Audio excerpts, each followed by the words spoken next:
আসসালামু আলাইকুম সবাইকে। আজকে আমরা যে আমাদের হ্যাশিং অ্যালগরিদম, SHA অ্যালগরিদম তার সম্পর্কে আরেকটু ডিটেলস জানার চেষ্টা করব। SHA এর ফুল ফর্ম হচ্ছে সিকিউর হ্যাশ অ্যালগরিদম। তো সিকিউর হ্যাশ অ্যালগরিদম হচ্ছে একটা হ্যাশ ফাংশন, একটা ফ্যামিলি, ক্রিপ্টোগ্রাফিক হ্যাশ ফাংশনের ফ্যামিলি, যেটা হচ্ছে এনআইএসটি এনআইএসটি দ্বারা এগুলা সব পাবলিশ করা হয় বা স্ট্যান্ডার্ডাইজ করা হয়, যেটা ইউএসএ তে অবস্থিত। এবং মেইনলি ইউএস এর যে ফেডারাল ইনফরমেশন প্রসেসিং স্ট্যান্ডার্ড এর পার্ট হিসেবে এই হ্যাশ অ্যালগরিদমের যে ফ্যামিলিগুলো এগুলো পাবলিশ করা হয়। তো আমরা যদি এই SHA অ্যালগরিদমের যে ফ্যামিলি আছে, আমরা দেখবো যে এখানে 4টা ফ্যামিলি আছে। সবার প্রথমে যে ফ্যামিলিটা ছিল এটা SHA-0। এখানে হ্যাশ ফাংশন গুলা 160 বিটের আউটপুট দিত সব সময়। অর্থাৎ এখানে আমরা যত জায়গায় আমরা সংখ্যাগুলো দেখবো, অ্যাকচুয়ালি এটা আমাদের যে হ্যাশ ফাংশনের আউটপুট তার লেন্থটা এখানে বোঝানো হয়েছে। তো এখানে হ্যাশ 160 বিটের হ্যাশ ফাংশন ছিল SHA-0, যেটা 1993 সালে প্রথম পাবলিশ করা হয়। তখন অ্যাকচুয়ালি নামটা আসে SHA বা SHA। তো এবং 1993 সালে পাবলিশ করার কিছুদিন পরে এটা উইথড্র করে নেওয়া হয়, কারণ এখানে একটা মানে সিগনিফিক্যান্ট ফ্ল পাওয়া গেছিল এই অ্যালগরিদমে। কিন্তু এই ফ্লটা কি, এটা কখনো তারা সব কখনো এটা প্রকাশ করে নাই। সো এই SHA-0 উইথড্র করে নেওয়ার কিছুদিনের মধ্যেই SHA-1 পাবলিশ হয়, এবং SHA-1 অ্যাকচুয়ালি SHA-0 কে রিপ্লেস করে সেই ওই 1993 সালের দিকেই। এবং SHA-1ও 160 বিটের একটা হ্যাশ ফাংশন, যেটা আমাদের MD5 যে অ্যালগরিদমটা আছে, মেসেজ ডাইজেস্ট 5, ওই অ্যালগরিদমের একটা অনুরূপ একটা অ্যালগরিদম। এটাও এটা ডিজাইন করছিলেন ন্যাশনাল সিকিউরিটি এজেন্সি, ইউএস এর যে ন্যাশনাল সিকিউরিটি এজেন্সি আছে বা এনএসএ, তারা এটা ডিজাইন করছিল। তো এই স্ট্যান্ডার্ডটা 2010 সাল পর্যন্ত সব জায়গায় ইউজ করা হয়েছে, ওয়াইডলি ইউজ করা হয়েছে। কিন্তু 2010 সালে এখানে একটা ক্রিপ্টোগ্রাফিক উইকনেস পাওয়া যায়, যার কারণে 2010 সালের পর থেকে এই যে অ্যালগরিদমের ফ্যামিলিটা এটা আর অ্যাপ্রুভ করা হয় নাই। সো বর্তমানে যেই ফ্যামিলিটা চলতেছে এটা হচ্ছে SHA-2। সো এই ফ্যামিলিতে সবচেয়ে বেশি পরিচিত যেটা মুখ, এটা হচ্ছে SHA-256 এবং SHA-512। 256 দ্বারা আমরা বুঝতেছি যে এই অ্যালগরিদমের যে আউটপুটটা বা হ্যাশটা সেটা হচ্ছে 256 বিট লেংথের। আর SHA-512 বা এইটা হচ্ছে 512 লেংথের আউটপুট জেনারেট করে। সো এই ফ্যামিলিতে আরো কিছু হ্যাশ ফাংশন আছে, SHA-224, SHA-384, SHA-512/224 বা SHA-512/256। এই সবগুলোই অ্যাকচুয়ালি এনএসএ ডিজাইন করছিল। এবং যদিও এই অ্যালগরিদম গুলোতে অ্যাকচুয়ালি পার্থক্য যে বিট লেংথে, ভিতরে খুব একটা পার্থক্য নাই।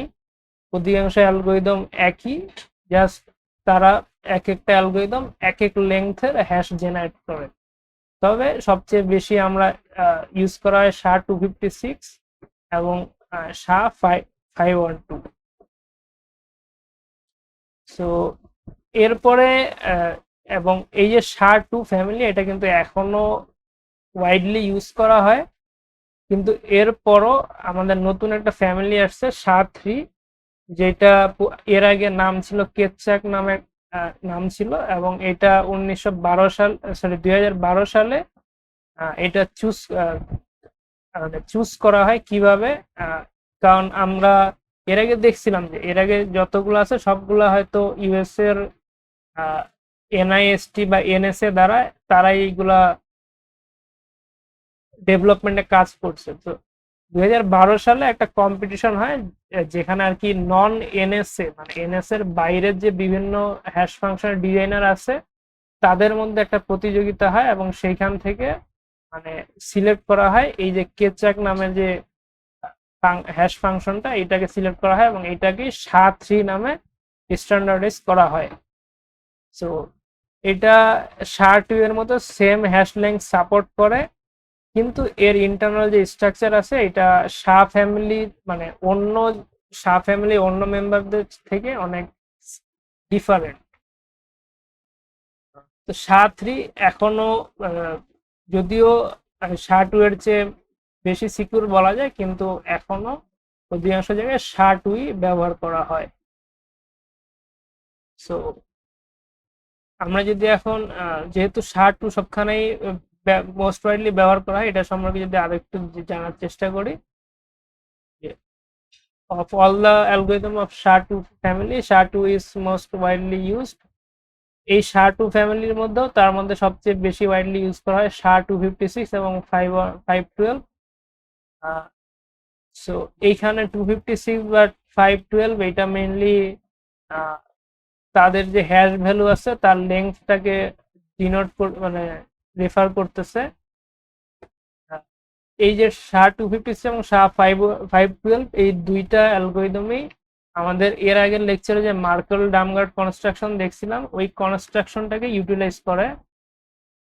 অর্থাৎ আমরা মেসেজ থাকলে সেটাকে প্রথমে আরবিট্রারিলি মানে সমান সমান লেংথের ব্লকে ভাগ করে, এম লেংথের ব্লকে ভাগ করে, এবং একটা আমাদের ইনিশিয়ালাইজেশন ভেক্টর থাকে এন লেংথের।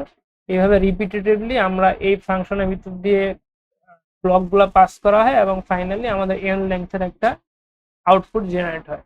সো SHA-256 এর ক্ষেত্রে আমাদের যে মেসেজের যে ব্লকগুলো হয় তার লেংথ হয় 512 বিটের, আর আমাদের ইনিশিয়ালাইজেশন ভেক্টরের লেংথ হয় 256 বিটের, এবং এই কারণে আমাদের ফাইনালি যে হ্যাশটা প্রডিউস হয় সেটার ভ্যালু লেংথ হয় 256 বিটের।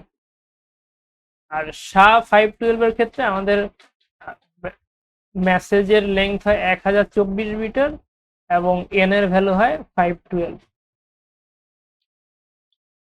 তো মোটামুটি এই হচ্ছে SHA অ্যালগরিদম নিয়ে জানানোর ছিল। আর SHA অ্যালগরিদম অ্যাকচুয়ালি কিভাবে কাজ করে এটা আমাদের এই যে মার্কেল ডামগার্ড যে কনস্ট্রাকশন এর আগের লেকচারে ছিল ওইটা মোটামুটি বুঝলেই আমরা SHA কিভাবে কাজ করে এটা বুঝে যাব। তবে অ্যাকচুয়ালি ওই কনস্ট্রাকশন অ্যালগরিদমের ভিতরে কি চলতেছে এইটা মানে যথেষ্ট কমপ্লেক্স একটা জিনিস, এবং ওইটা এই কোর্সে ইন্ট্রোডিউস করে শুধু শুধু মানে কমপ্লেক্সিটি বাড়ানো হবে, এই কারণে ওইটা এই কোর্স থেকে এক্সক্লুড করে রাখা হলো। আমার কাছে মনে হয়েছে এই তথ্যগুলোই জানা সবার জন্য জরুরি, বিশেষ করে কেন আমরা আস্তে আস্তে SHA-0 SHA-1 তারপরে SHA-2 তে আসছি, এটা আশা করি বুঝতে পারছি। আজকে এতটুকুই থাকলো, সবাইকে ধন্যবাদ।